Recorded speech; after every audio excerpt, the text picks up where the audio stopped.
I want to thank Mayor for and the Livnot staff for making this home, this virtual home for us. And I hope people are well, both physically and emotionally and psychologically. One of the things that most people in the Western world, we try to show that we're always busy, because if we're not busy, we're not serious people. So some people, like the folks in the medical professions, are incredibly busy and at risk.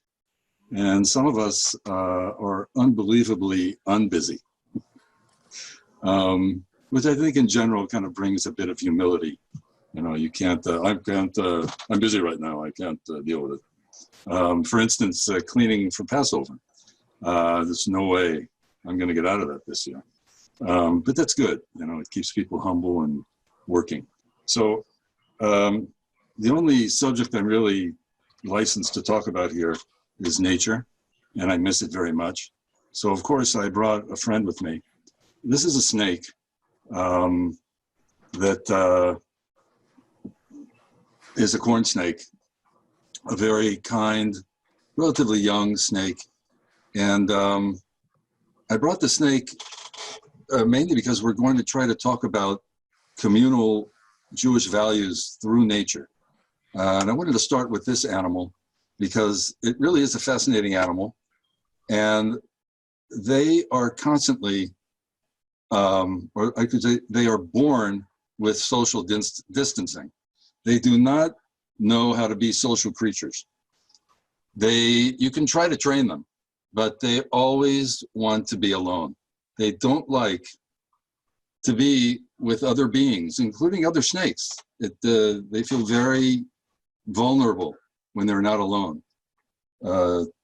This is a bit of a problem here. Hold on for a sec. There we go.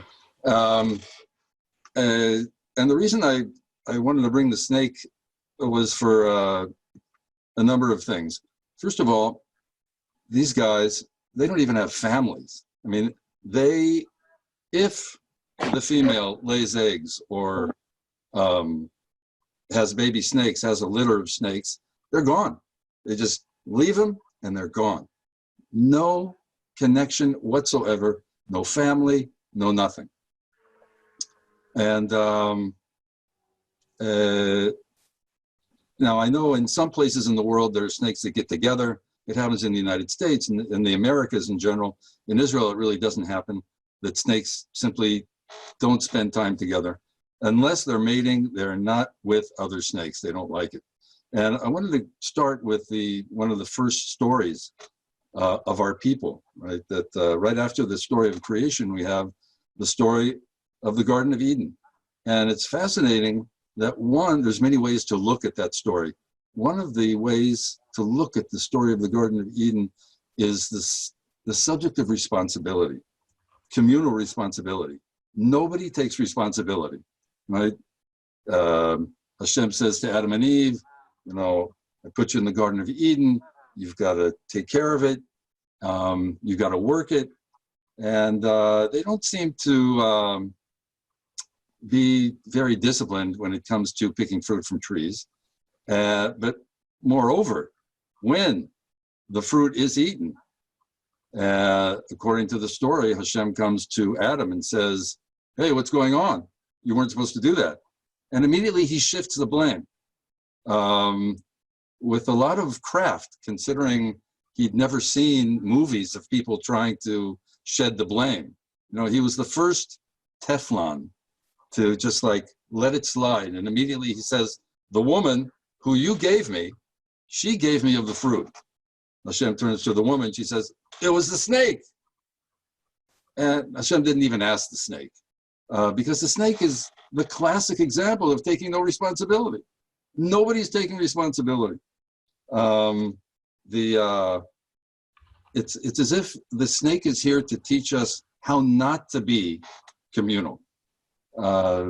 Everything that is about the snake is what we're not supposed to do as far as community goes. So in a very negative way, this snake can teach us a lot.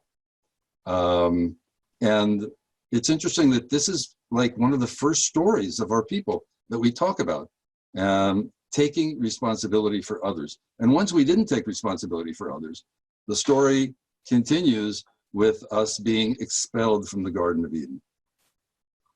It's as if you can only get to your Garden of Eden if you're willing to take responsibility for others. And it had to be learned.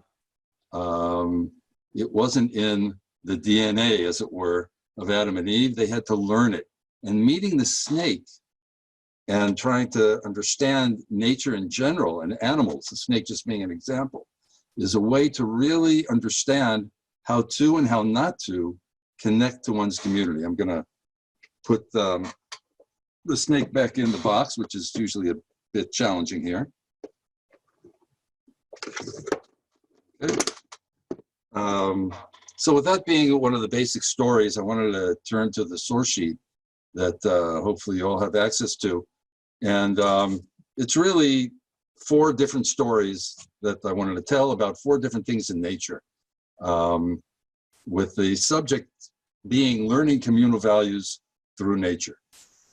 And this morning I went to visit in my moshav, where I live in the Golan, and in my moshav we happen to have one of the few stork's nests in Israel. And every year the storks come back and they build their nest in the exact same place they had it the year before. The couples are couples for life, and they raise their chicks, and they actually take very good care of them, and they teach them how to fly, which if you happen to be there when they're taking responsibility and they're teaching the young fledglings how to fly, it's actually very funny, because they're not always successful in the beginning, and they kind of jump from telephone pole to telephone pole, and sometimes they don't make it, and they kind of wing themselves down to the bottom.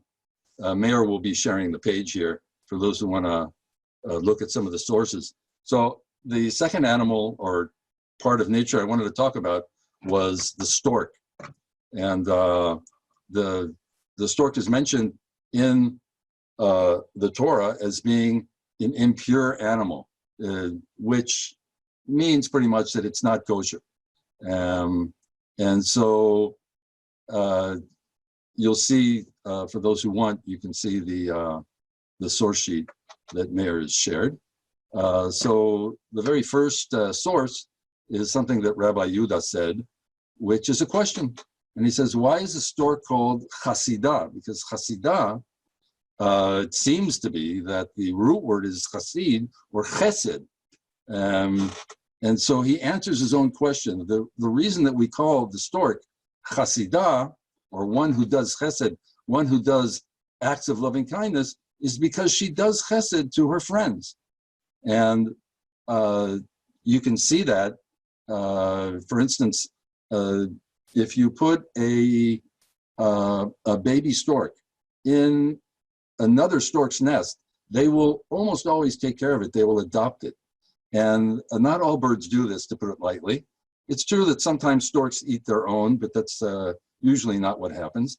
And the stork actually has a very special trait in that it takes care of other storks. Not only that, but they also feed the young storks even after they're able to fly. And so you'll see, let's say you're in a field, you'll see storks and younger storks, you usually can't tell the difference, and they're feeding each other, which is really rare in the bird world. Usually once they fly the coop, they're on their own. But the storks take special care and take responsibility more than other birds. And so Rabbi Yehuda says, obviously he understood storks. Storks were in the land of Israel.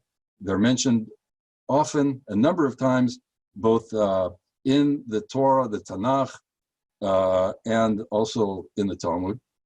And so Rabbi Yehuda is kind of explaining why this animal is called Hasidah.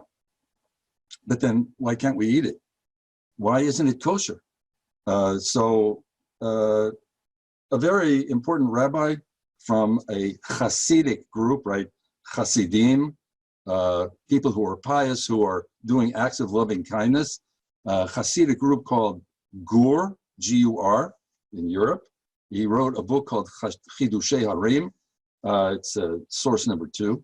And he says, according to Maimonides, every impure bird, which again means birds that aren't kosher, has a cruel nature. So why would the stork be included in the impure birds in the Torah?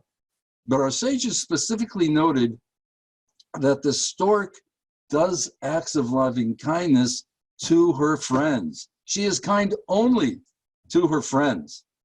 Chesed, says Rabbi Yitzchak Meir of Gur, is something that you do not only to your friends, but to all of creation. But someone who is kind only to friends, that is cruel and therefore impure.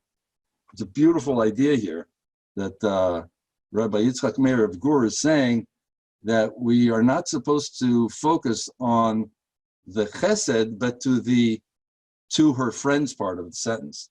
And it's very selective chesed.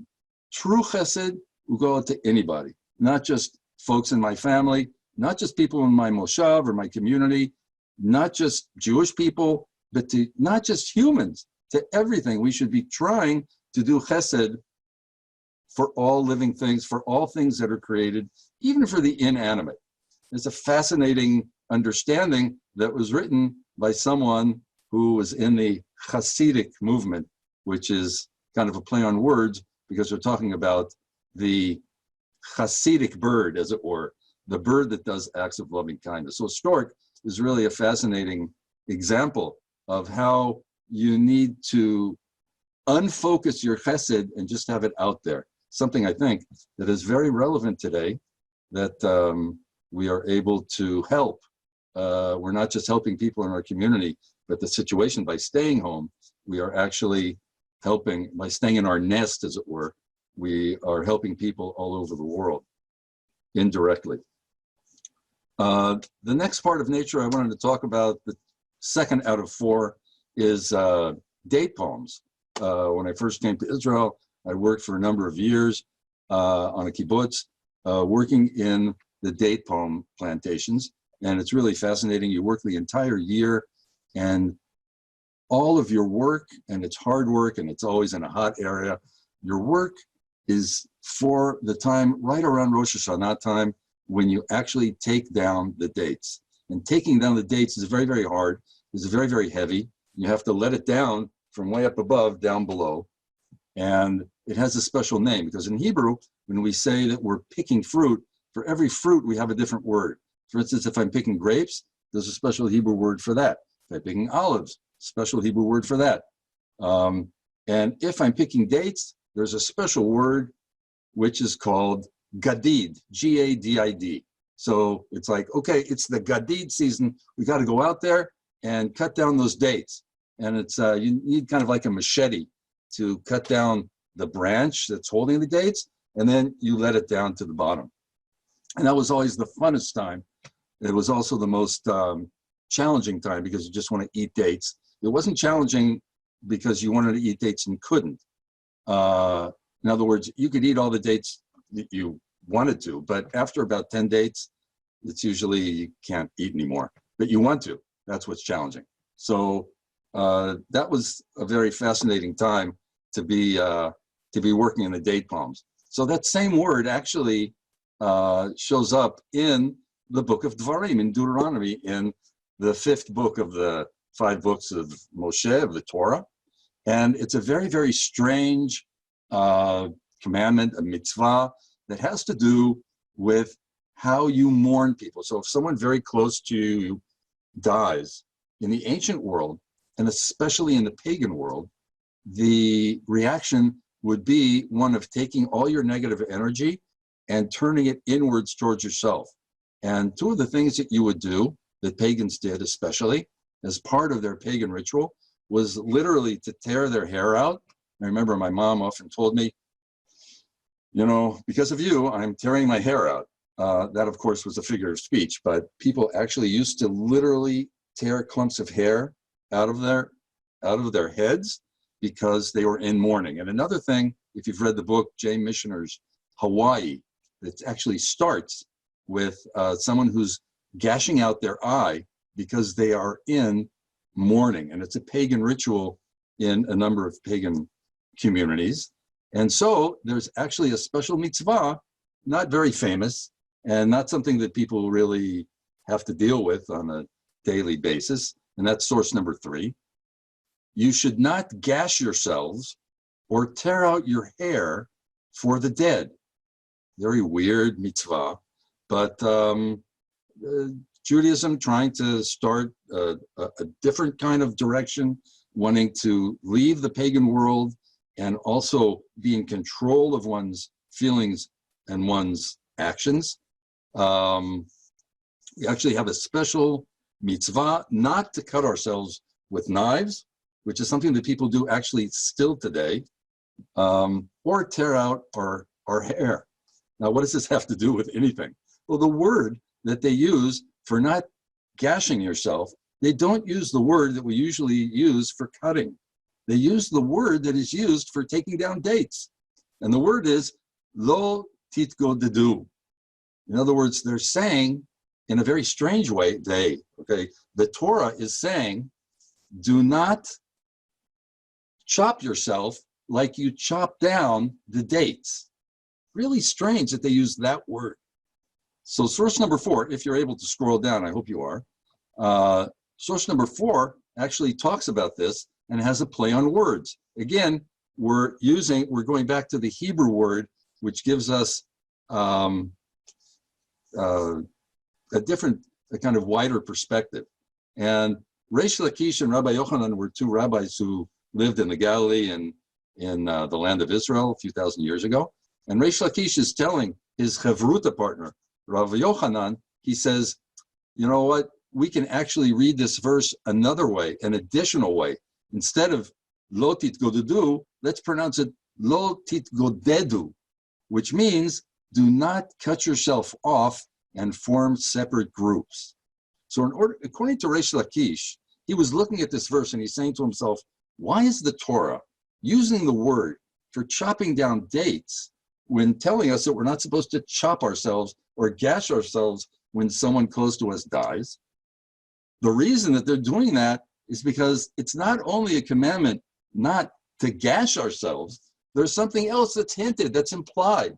And what is implied is you're not supposed to cut yourself off from the community and form separate groups. Now, that doesn't mean you can never have your own chat room or your own political party or your own school or your own synagogue or your own community. You can, but we have to know that when we do that, we're doing something dangerous, right? We are getting closer to a possibility of chopping ourselves off, and you really kind of have to be picking dates to really understand this imagery here. It's as if you're chopping off part of the tree itself. And Reish Lakish is worried. He's worried that when we form separate groups and, that, you know what, I don't agree with them. Let's just have our own little thing of people who agree with ourselves. And then what will happen is we're just singular dates, a date here, a date there. We're not a community.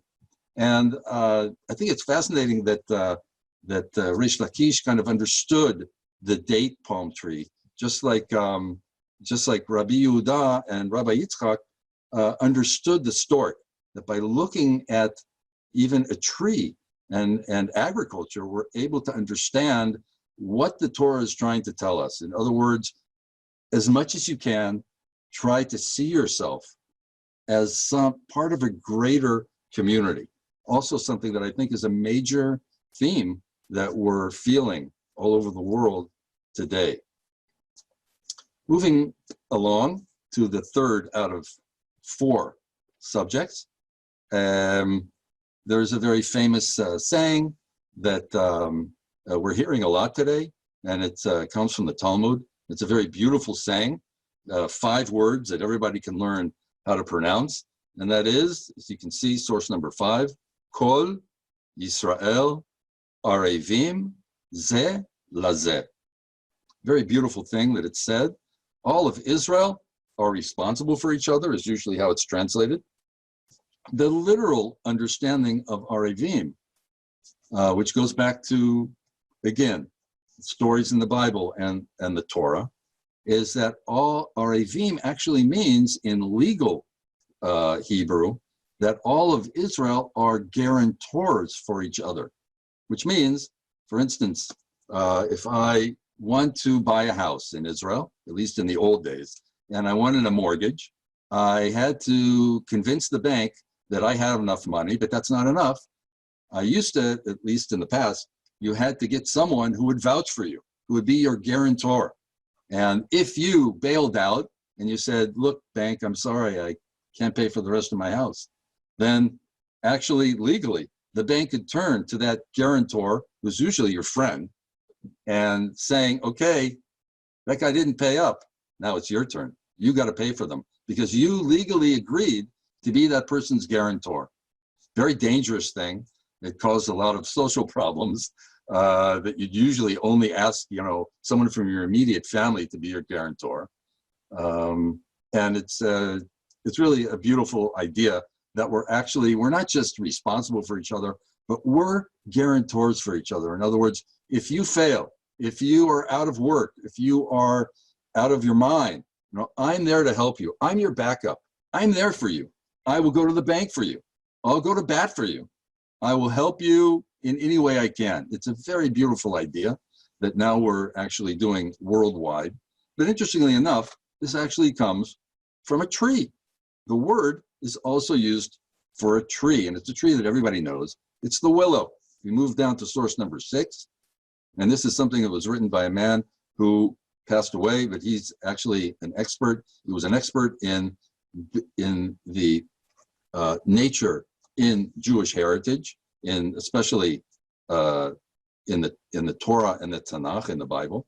And he wrote, in Israel's willow trees, which are called arava, look at the similarity between the word for guarantor, arev or arevim in the plural, and arava. It's obviously the same word. In Israel's willow trees, the same branch produces elongated as well as rounded leaves. This mixture gave rise to the Hebrew word for willow, arava, from the root word mix.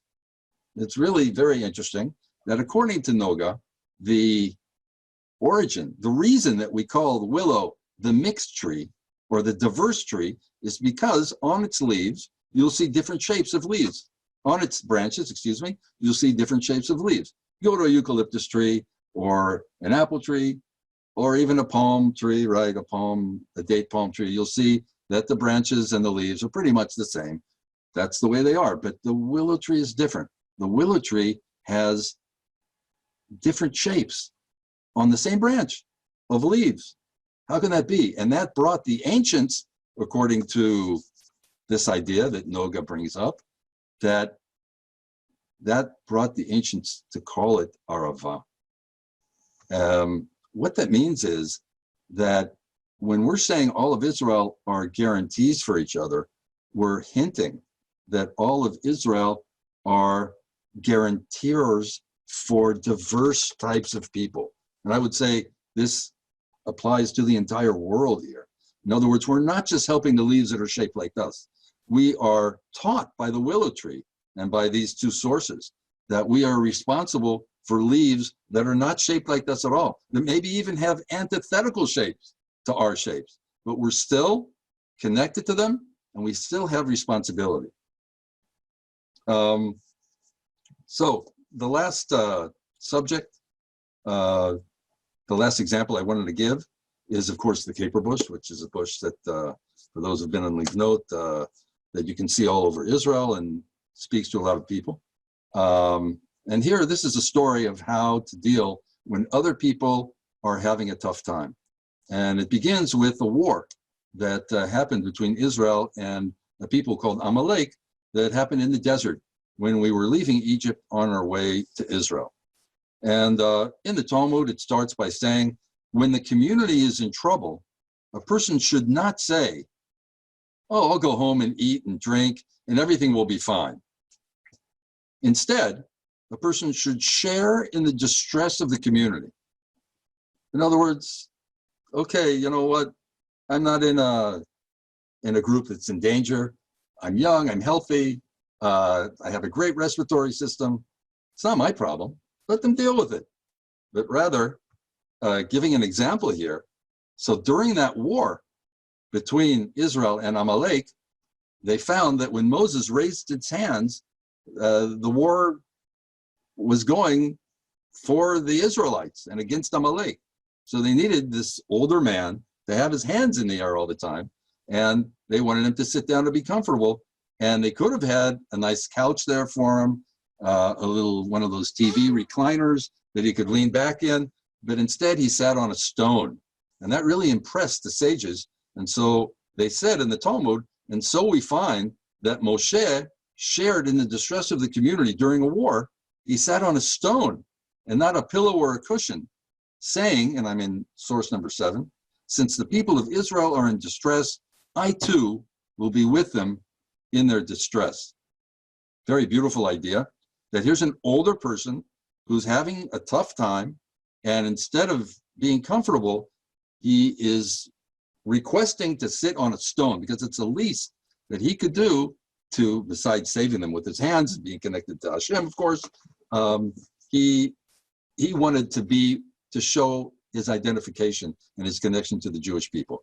And the last source is a very fascinating source that is the same idea. It talks about the burning bush. And it's interesting because this is an interfaith conversation here. Okay, it starts, a Gentile, someone who wasn't Jewish, once asked Rabbi Yoshua ben Korcha, who also lived a few thousand years ago in the Galilee, why did God see fit to speak to Moshe from a thorn bush? And others ask, why not from a nice stately tree? Why from a bush? And Rabbi Yanai said, another Galilean rabbi, just as twins feel one another's headaches, so too I am with him in his sorrow. Now, there may be twins here, and you can tell me if it's really true, but at least it's an urban legend that you can actually feel what's going on with your twin. And Rabbi Yanai is saying that's how we should feel. We should feel as if the rest of the world is our twin. When they're having a headache, we're going to try to have a headache too. As silly as that sounds. And so in the end, the Midrash says, the last line there on source number 8, Hashem said to Moshe, you should know that I spoke to you from the caper bush, since I am a partner in their sorrow. How could I speak to you from a stately tree when the children of Israel are enslaved and are being thrown into the Nile and put into the buildings that they're building and being tortured? How can I talk to you from a stately tree? I have to talk to you from a lowly caper bush that's close to the ground and is thorny. And here we have an example where not just a person, but Hashem's self is actually trying to identify by lowering, as it were, their standard of glory and identifying with others who are in sorrow. And I think also that's the fourth example of how in nature, the caper bush, the lowly thorn bush, can actually help us during this time, giving us an example of how, even though we may not be suffering, of course, I'm not telling you anything new that you don't know.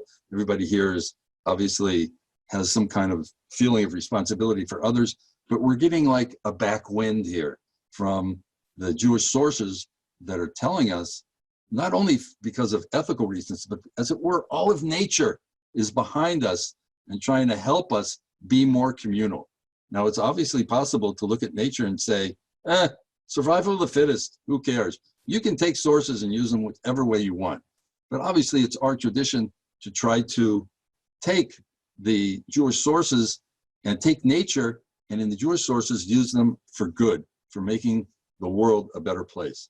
And I think that can give us some inspiration to be part of this global. We have a chance now.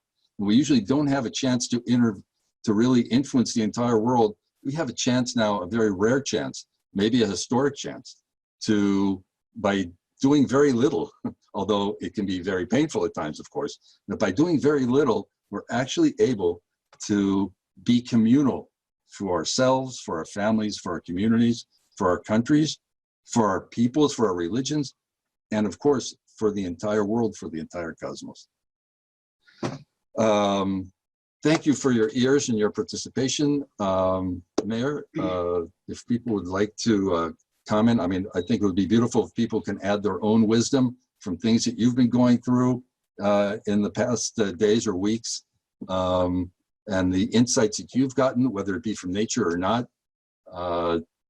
Be happy to hear people's ideas. The last thing I want to say, though, is over Shabbat, I reread this book by Natan Sharansky, Fear No Evil. This is a man who spent over a decade often in solitude in Soviet prisons, and he speaks to the subject that we're dealing with now in a very, very beautiful way. I strongly recommend it, although I'm sure there's many great books out there now that can be inspiring. Bakasha. I just want to say thank you to everybody for coming out here and being part of this. And Mikhail, thank you very much for sharing your wisdom and your thoughts. And there's a lot to think about. There's a lot to do, really, you know. I just want to add that I recorded this, so I'm going to put it out there. If you have somebody you want to share it with, please do, with other chevre or family. And I posted the other sessions that we're running this week on the chat group. If you scroll up, you should see it. If not, they're going to be on the Facebook. Okay. And again, we want your feedback. So ideas, things to do, things you want to hear, different kind of sessions. Thank you, guys. Shavua Tov. Shavua Tov. Thank you. Health. Thank you. Have for you. Bye-bye. Thank you. Bye-bye. Shavua Tov, thank you.